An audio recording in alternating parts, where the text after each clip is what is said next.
Everyday morning 11 என்னோடய short video ஷார்ப்பாக யூடியூப்பில் அப்லோட் ஆயிரும். ஸோ பார்க்குற ஃப்ரெண்ட்ஸ் அண்ட் ஃபேமிலி என்னோடய யூடியூப் சேனலை சப்போர்ட் பண்ணி சப்ஸ்கிரைப் பண்ணுங்கள். உங்களுக்கு நான் போடுற வீடியோவில் பிடிச்சிருக்க விஷயம், பிடிக்காத விஷயம் எதுவாக இருந்தாலும் என் கூட கமெண்ட்டில் தாராளமாக ஷேர் பண்ணுங்கள். பேட் கமெண்ட் மட்டும் வேண்டாம். உங்கள் சப்போர்ட்டால் நிறைய பேர் இந்த யூடியூப்பில் ரன் ஆகி சக்ஸஸ்ஃபுல்லாக ரன் பண்ணிகிட்ருக்காங்க.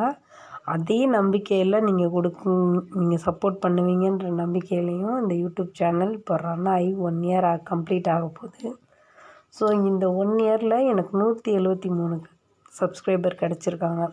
அவங்க எல்லாருக்குமே நான் ஒரு பெரிய தேங்க்ஸ் சொல்லிக்கிறேன். இந்த நேரத்தில் தேங்க்ஸ் மட்டும் இல்லை, ரொம்ப ரொம்ப பெரிய தேங்க்ஸே சொல்லிக்கிறேன். அவங்களோட சப்போர்ட் தான் இந்த அளவுக்கு என்னை இம்ப்ரூவ் பண்ணி கொண்டுட்டு வந்திருக்கு. ஷார்ட்ஸ் போடுறதுக்கு மெயின் காரணமும் இந்த 173 பேரோட சப்போர்ட் தான். இனி இன்னொரு விலாகில் பார்க்கலாம். பை.